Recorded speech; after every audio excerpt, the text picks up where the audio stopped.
you ever woken up feeling awful and thought to yourself, is this just a cold or could it be the flu?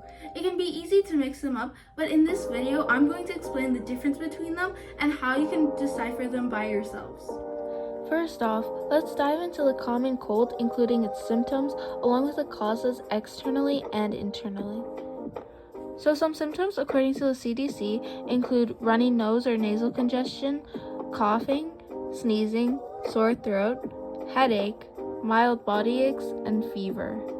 There are about 1 billion colds in the United States alone. The reasons for this is because of the contagiousness of the virus, making it easy to spread in public places.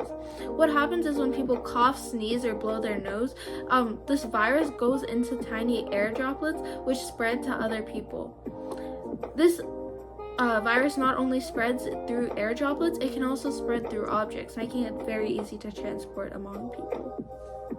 The main cause of this virus spreading is from rhinovirus. Rhinovirus is a non-enveloped RNA virus, and usually viruses are RNA or DNA, which is a genetic material, which is then coded in protein material.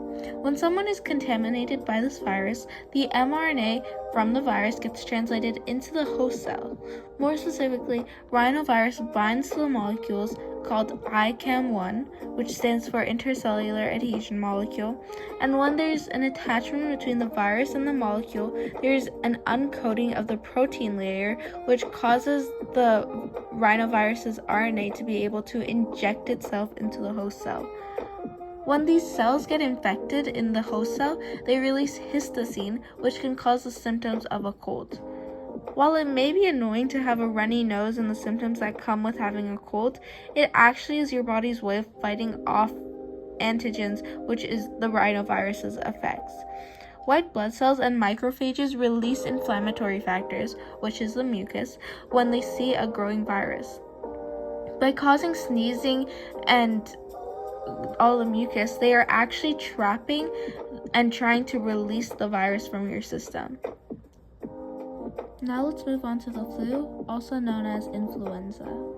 Symptoms include being feverish, having chills, cough, sore throat, runny nose or stuffy nose, muscle or body aches, headaches, and tiredness.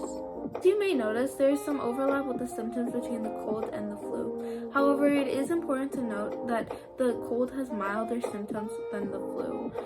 Specifically, the flu is constantly evolving. It currently has 4 main subgroups, A, B, C, and D, and based on these different subtypes or the generation of the flu that it's evolved, you're going to have a different severity of the symptoms mentioned earlier.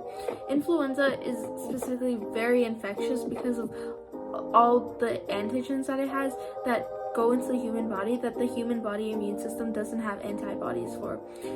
And influenza is also spread through the air, through coughing, sneezing, and it goes through the respiratory tract just like the cold is. When the virus goes through the respiratory tract and penetrates and attaches to the epithelial cells, it enters the body and it destroys these epithelial cells by replicating, but it also destroys the bronchial tubes and trachea.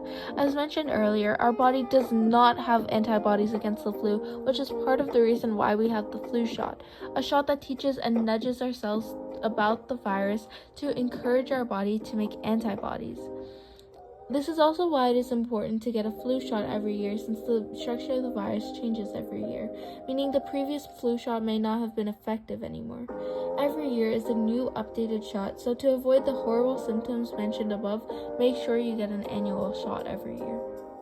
Now you may be thinking to yourself, yeah, this is great information to know, but how can I differentiate between the cold and the flu without looking through a microscope at my cells? Well, this is a great question. The symptoms of the cold and flu may be similar, but the flu tends to have a more intensive symptom track than the cold does. Additionally, the cold will have symptoms slowly build up over a few days, while the cold will severely pounce on you at once. Additionally, if you have the flu, you'll have temperatures between 100 and 104 degrees Fahrenheit, and with the cold, that kind of temperature is very uncommon. The flu also has additional symptoms such as body aches and headaches, which can be key indicators that you have it. If your temperature is above 100 degrees, it is very important to seek medical help to see if there's any medical treatment that you could pick up. Anyway, that's all for now. If you enjoyed this video, please subscribe and leave a like, and look out for more videos coming your way. Bye!